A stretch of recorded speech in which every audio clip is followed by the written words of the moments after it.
kitab Hagai pasal pertama ayat 1 sampai selesai. Saudara sudah menemukannya? Kitab Hagai itu tidak ada di dalam perjanjian baru, jadi carilah di perjanjian lama. Oke, kitab Hagai pasal yang pertama. Saudara yang susah menemukan, tandanya saudara tidak pernah buka Alkitab. Kitab Hagai pasal yang pertama ayat 1 sampai selesai. Saudara sudah ketemu? Amin. Oke. Saya baca ayat pertama, Bapak Ibu Saudara. Ayat yang kedua kita bergantian sampai selesai. Saudara simak dan terima berkat dari firman Tuhan ini.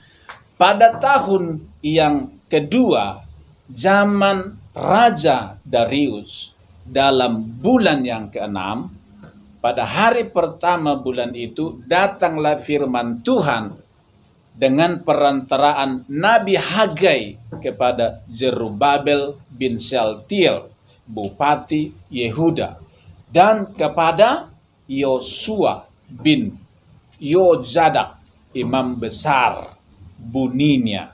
Beginilah firman Tuhan semesta alam. Bangsa ini berkata, sekarang belum tiba waktunya untuk membangun kembali rumah Tuhan. Maka datanglah firman Tuhan dengan perantaraan Nabi Hagai Buninya. Apakah sudah tiba waktunya bagi kamu untuk menjadi rumah-rumah yang berpakaian dengan baik, sedangkan rumah yang Tuhan? Oleh sebab itu beginilah firman Tuhan semesta alam, perhatikanlah keadaanmu. Kamu menabur banyak, tetapi membawa pulang hasil sedikit. Kamu makan, tetapi tidak sampai kenyang. Kamu minum, tetapi tidak sampai puas. Kamu berpakaian, tetapi tidak sampai panas. Dan orang yang bekerja untuk upah, dia bekerja untuk upah yang ditaruh dalam budi-budi yang berlubang. Beginilah firman Tuhan semesta alam, perhatikanlah keadaanmu. Jadi naiklah ke gunung, bawalah kayu dan bangunlah rumah itu. Maka aku akan berkenan kepadanya dan akan menambahkan pekerjaanku di rumah Tuhan. Kamu mengharapkan banyak, tetapi hasilnya sedikit. Dan ketika kamu membawanya ke rumah, aku menghembuskannya. Oleh karena apa? Demikianlah firman Tuhan semesta alam. Oleh karena rumahku yang tetap menjadi reruntuhan, sedang kamu masing-masing sibuk dengan urusan rumahmu sendiri.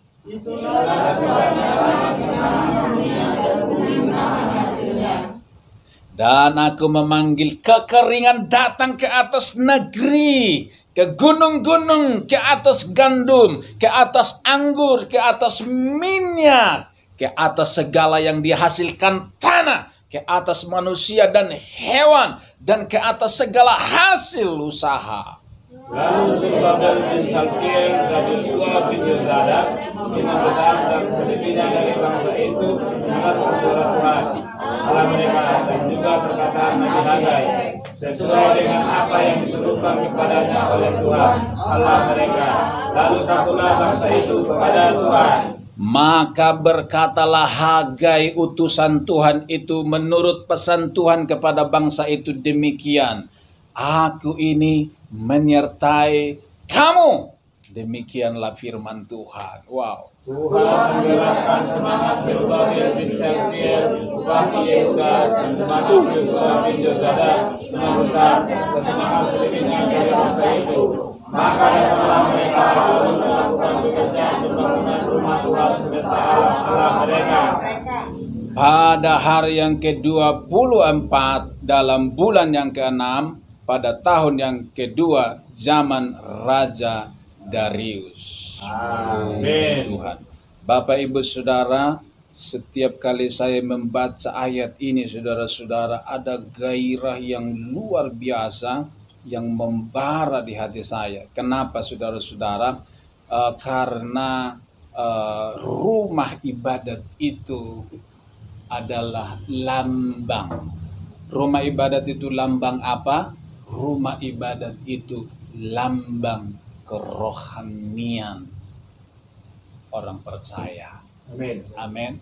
Kalau tidak ada rumah ibadat, dari situ kelihatan kerohanian orang percaya. Satu contoh saudara-saudara, ketika saudara pergi ke satu daerah, misalnya di Samosir, saudara, ketika saudara masuk di daerah itu, saudara jalan dari pinggir Danau Toba itu, saudara lihat, gereja, di sini gereja. Saudara, orang yang pertama kali masuk di situ langsung berpikir, ini daerah Kristen gitu. Coba kalau saudara masuk ke satu daerah yang saudara temukan di sini ada wihara dengan ornamen tulisan Cina begitu, saudara tahu daerah ini daerah Cina gitu. Haleluya. Paulus pernah masuk ke daerah mana? Athena. Kemudian dia lihat, ada tempat penyembahan berhala. Paulus kemudian dia memberitakan Injil di situ. Saudara, ketika kita melihat rumah ibadat, kita langsung tahu, itu menunjukkan, itu gambaran, itu lambang kerohanian orang percaya. Amin, saudara-saudara. Amin. Saudara, kalau saya membaca kitab Hagai ini, sebenarnya saya lebih suka membacanya di dalam terjemahan firman Allah yang hidup. Kenapa? Karena lebih mudah dipahami. Ayat 1 tadi berkata gini, pesan dari Tuhan kepada siapa? Hagai. Ya, melalui Hagai ya. Kepada siapa? Ada 2 orang. Siapa Jerubabel itu? Bupati Yehuda. Bupati, dikatakan di situ ya, kalau dalam terjemahan firman Allah yang hidup itu gubernur. Yang penting Jerubabel itu adalah pemimpin pemerintahan. Kemudian kepada siapa lagi firman itu disampaikan? Yosua bin Yosada. Yosua itu siapa? Imam. Imam itu apa? Pemimpin rohani atau pendeta, saudara-saudara. Firman Tuhan datang kepada pemerintah, kemudian kepada pendeta, saudara-saudara. Pesan Tuhan apa? Tuhan bilang apa kepada kedua orang itu? Tuhan bilang begini. Tuhan kan maha tahu. Bangsa Israel yang ada waktu itu, khususnya Yehuda ya, firman Tuhan ini untuk bangsa Israel, suku Yehuda, kerajaan Yehuda. Saudara perlu menyelidiki di internet, saudara-saudara, tentang kerajaan Yehuda ini sebenarnya unik, saudara-saudara, dan saudara ini perlu kita mempelajari, saudara, karena Yehuda ini ada banyak kebenaran di situ, saudara. Saudara, Tuhan bilang begini kepada bupatinya dan kepada Yosua. Hei, kamu bilang, atau gini, masyarakat orang-orang Israel waktu itu, Tuhan tahu hati mereka berkata apa?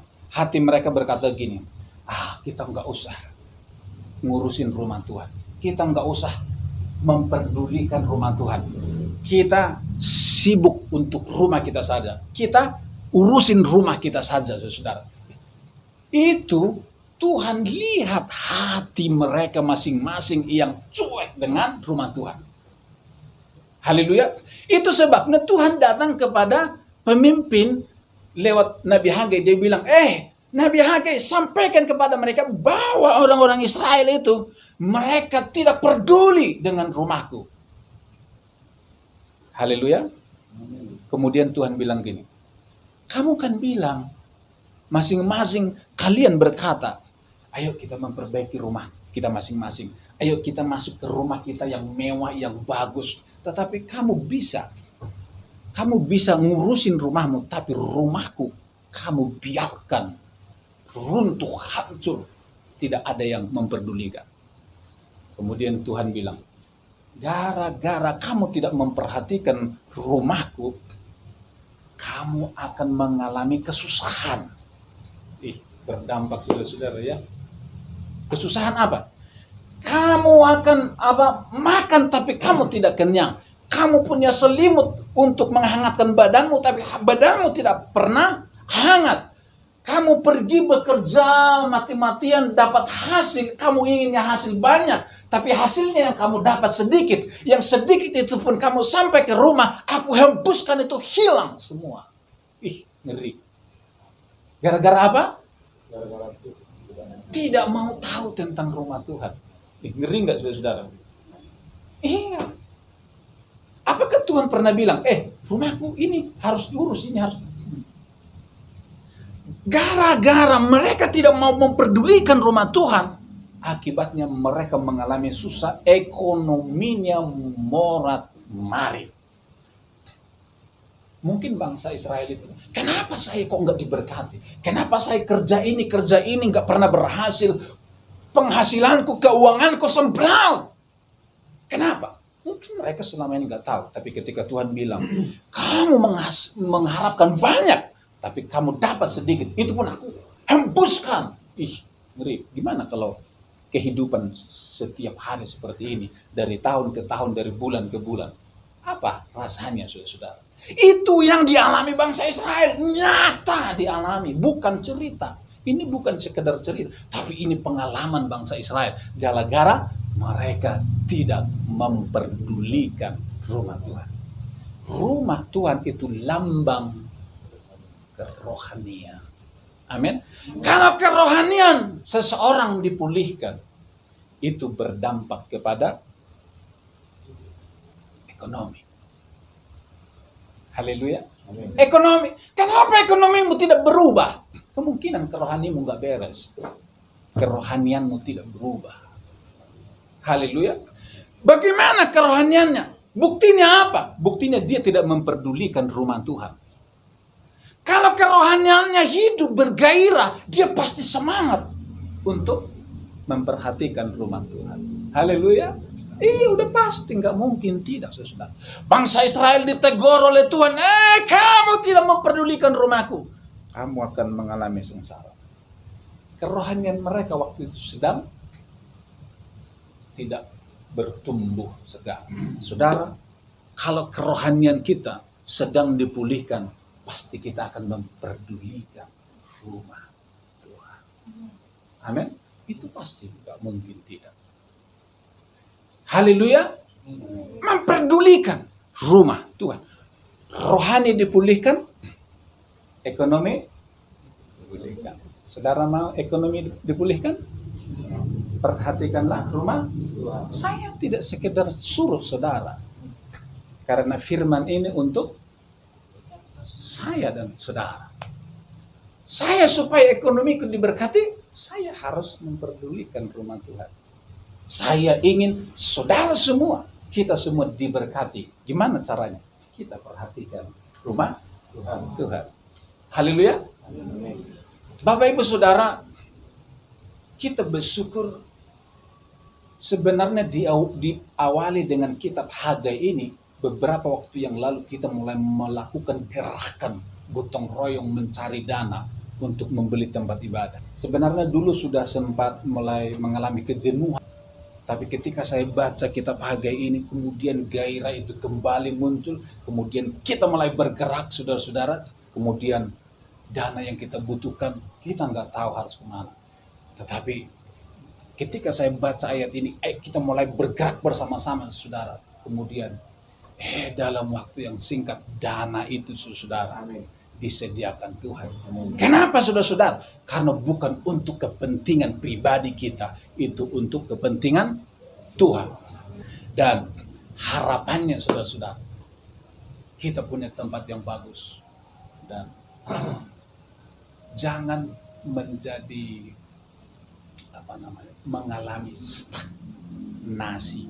stagnan dalam kerohanian, saudara. Seringkali orang, saudara, ketika apa yang diimpikannya tercapai, dia akan merasa puas dan dia berhenti dan cukup sampai di situ. Ketika kita dapat itu, saudara dan saya, gereja kita yang tidak boleh berhenti dan kita mulai ongkang-ongkang kaki. Oh, puji Tuhan, kita sudah. Tidak boleh. Kerohanian yang dipulihkan, dia akan terus bergairah, terus bekerja. Amin. Kita tidak pernah berpikir bisa sampai di situ. Kita punya tempat saja sebenarnya sudah syukur, saudara. Tapi ternyata Tuhan sediakan itu, saudara-saudara. Haleluya. Loh, artinya saudara-saudara begini. Ketika kita sudah dapat tempat, saudara-saudara, kita jangan berhenti sampai di situ. Kita akan terus bergairah. Gairahnya apa? Masih ada target selanjutnya enggak? Kalau kita butuh, kita kredit pun bisa. Amin? Seandainya saudara kita nggak punya uang, kita butuh alat musik, kita kredit. Bisa nggak? Kita lakukan nggak kalau kita butuh? Kita lakukan. Mana lebih baik kita kredit daripada cash? Cash, nah, kredit bunganya berapa, saudara? Kalau Tuhan sudah sediakan, kenapa tidak? Pak, terus kita kan masih punya hutang 200. Tuh gimana? Bayar. Amin. Haleluya. Hutang kan harus dibayar. Hutang tidak hanya dipikirkan. Haleluya. Iya, hutang harus dibayar. Siapa yang bayar? Kita. Haleluya. Amin. Saudara bergairah bayar hutang? Bergairah. Tidak pernah kekurangan. Amin. Saya terlalu yakin orang yang menabur tidak pernah kekurangan dan tidak pernah jadi miskin. Haleluya. Amin. Saudara, kita sudah berlomba-lomba waktu itu mengumpulkan dana sehingga tercapai dana sebesar itu. Ada yang kasih sekian juta, ada yang kasih sekian juta, sekian. Saudara miskin nggak? Enggak. Saudara susah makan nggak gara-gara itu? Enggak kan? Kami tidak pernah jadi miskin gara-gara itu. Haleluya. Termasuk perpuluhan, saudara. Ketika saudara bayar perpuluhan, saudara jadi miskin? Tidak. Siapa di sini yang bayar perpuluhan jadi miskin? Angkat tangannya. Jadi susah untuk makan. Angkat tangannya. Belum pernah ada ceritanya orang bayar perpuluhan jadi miskin. Kering gak bisa makan. Tuhan tidak pernah berhutang. Amin. Perpuluhan itu hukumnya pasti, saudara-saudara. Tuhan tidak pernah berbohong. Banyak orang tahu perpuluhan, tahu ayatnya, saudara-saudara, paham ayatnya, tapi Melakukan. tidak meyakini. Orang yang meyakini pasti melakukan. Haleluya. Banyak nggak orang yang paham, yang tahu? Banyak. Tapi tidak banyak orang yang meyakini. Kalau orang yang meyakini, pasti dia melakukan. Amin. Pasti melakukan, saudara. Tapi dia tahu, dia paham. Kalau belum menjadi kehidupan di dalam hatinya, itu tidak akan menjadi sebuah tindakan, saudara. Haleluya. Ketika dia yakini, dia dilakukan. Kalau tidak dilakukan, dia merasa dikejar oleh kebenaran. Bukan hutang. Tidak pernah kita dikejar hutang karena perpuluhan. Perpuluhan itu bukan hutang.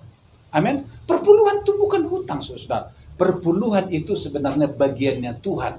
Kita harus, sebenarnya perpuluhan itu bukan dipersembahkan ke Tuhan, bukan diberi ke Tuhan, tetapi yang benar adalah perpuluhan itu dikembalikan kepada Tuhan. Kalau kita tidak kembalikan, kita ambil, berarti kita sama dengan mengambil miliknya Tuhan, saudara. Haleluya. Amin. Saudara, buktikan, saudara, semakin kita menabur, semakin kita diberkati. Kitab Amsal berkata, orang yang menabur tidak pernah kekurangan. Orang yang berusaha mengumpulkan, dia selalu kekurangan. Saudara, ketika tidak pernah bayar perpuluhan, tidak pernah ambil urun untuk pekerjaan Tuhan, saudara kan sedang mengumpulkan. Kumpulkan dulu. Ketika saudara kumpulan, jadi banyak enggak? Sudah sebanyak apa yang kita kumpulkan? Gara-gara tidak bayar perpuluhan, tidak bayar ini. Sudah numpuk belum di rumah kita? Sudah numpuk belum di rekening kita? Ayo, siapa yang bisa membuktikan? Sudah numpuk berapa banyak? Belum. Sudah bisa beli rumah baru? Belum. Mobil baru? Belum. Enggak bisa kan? Itu artinya, saudara, semakin kita, firman Tuhan berkata, semakin kita mengumpulkan, semakin kekurangan. Kita tetap merasa kurang enggak? Ya. Kita tidak pernah merasa Cukup. Karena itu urusan apa? Hati, saudara. Haleluya. Kita mau hidupi, kita tidak akan pernah kekurangan kalau kita memberi untuk rumah Tuhan. Bahkan Tuhan pasti memperdulikan kita. Itulah yang ada di dalam kitab Hagai. Sekalipun kita sudah punya tempat, saudara-saudara, jangan berhenti. Selalu bikin target dan selalu terus bekerja. Kapan kita berhenti menabur? Tidak pernah berhenti untuk menabur. Haleluya. Berhenti menabur berarti berhenti menuai. Amin. Iya kan? Itu kamusnya. Berhenti menabur berhenti menuai. Saudara mau menuai? Tabur terus, saudara. Amin. Haleluya.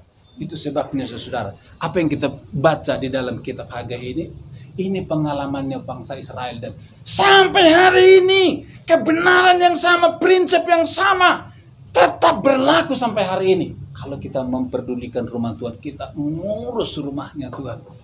Tuhan ngurus ekonomimu, kesehatanmu diurus sama Tuhan, damai sejahteramu diurus sama Tuhan. Buktinya apa? Bangsa Israel, Tuhan sendiri loh ngomong sama mereka. Dan ketika waktu itu firman Tuhan bilang apa? Akhirnya Tuhan membuat hati mereka bersemangat. Ini yang menarik. Tuhan membuat hati bangsa Israel itu bersemangat. Ada gairah baru di hatinya, bersemangat. Ayo kita memperhatikan rumah Tuhan. Kemudian mereka pergi ke gunung, mereka bekerja keras, dan mereka memperhatikan membangun bait suci. Dan mulai hari itu Tuhan bilang, aku berjanji akan memberkati kamu. Mari kita datang kepada Tuhan. Terima kasih Tuhan. Sikiribana karyana se, sikiribana rasana. Yes, sikiribana rasana, sikiribana rasana, sikarala balaba sikiriana rasana, sikarabana sikiriana rasana, sikiribiribana sikiriana rasana, huribiribiribiribiri balaba sakara sikiribana rasana, hurikalabana sikiribana sikirana rasana, huribiribiri karaba sakara balaba sikirana, hurabalaba sikiriana rasana balaba balaba sikirana.